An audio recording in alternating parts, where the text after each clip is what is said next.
All right, Rachel, thank you. Time now to ask the expert. Here to answer your questions live on air about teens getting a summer job is financial planner Gregg Murset. Okay, our first question, what should my child expect to make? What about college students who are at home on break, and is there any room to negotiate?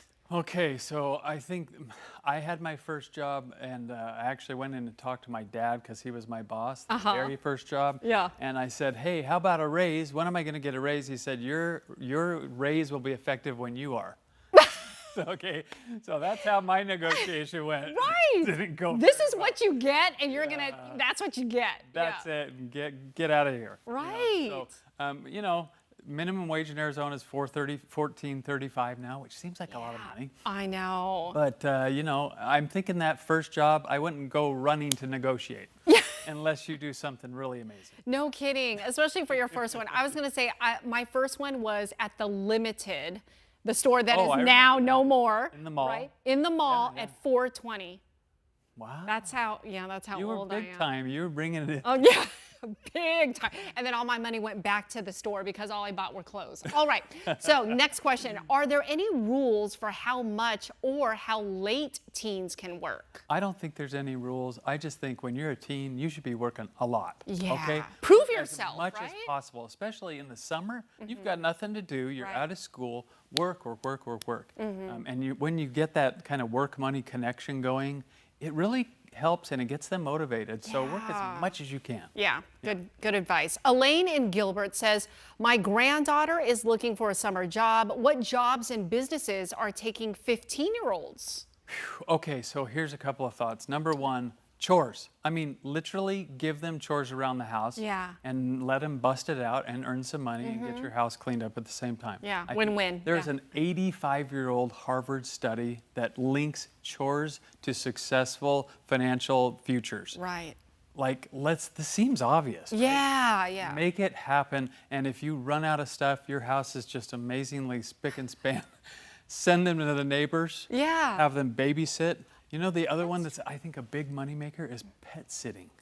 Oh, that one is a big deal. Gosh, you are absolutely right. It out for their dogs. Yes. So. No, that's a good idea too. You know, my producer Christy, she was also saying too that sometimes, you know, when it comes to soccer games or whatever, kids can referee and get paid well as well. I remember when my kid was in soccer, like a teenager was reffing the game and he made some good money. Wash cars, mow the lawn. There's lots of stuff to do. Okay. So yeah, I think those are some good ideas. All right, Emily from Scottsdale asks, what are good resources for helping my teenage son who is on the autism spectrum find a job? What do you think? So this is a pretty hard one. There's some amazing things now. Now we live out in the East Valley. There's an amazing place. It's called Mains and Miracles.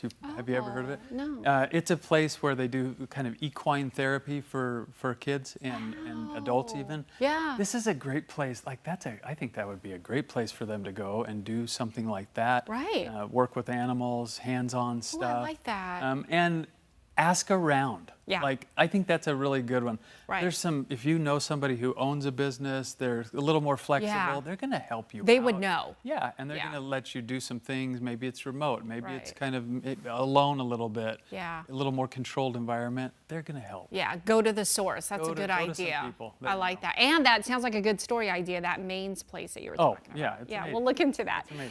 Here's our next one. My kids are already blowing all the money they're making. How much should I make them save or invest? This is natural. Of course they want to blow all their money. Yeah, they're excited. Yeah. They just want to earn it and burn it. That's what I always say, right? Yes. They just really want to do that. So you got to start early and start teaching them that that's not what you do. You can't earn it and burn it. What you've got to do is split it up in these 3 categories that I'm always talking about. Put some in save and invest. The younger they are, the bigger percentage that should be. Because they don't have a lot of expenses, right? Right. If you're young, if you're 12 or something, you should be saving 50% of your money, right? I like that. Maybe give away 10% and then spend the rest. Okay. And as they get older, they'll, have more expenses that they need to kind of take on. Yeah. And then that can slim back a little bit. That's a good rule of thumb. So, yeah. Okay, good to know. Split it up. Yeah, Greg, great advice. Thank you so very much for helping our viewers too. Thank you. Yeah.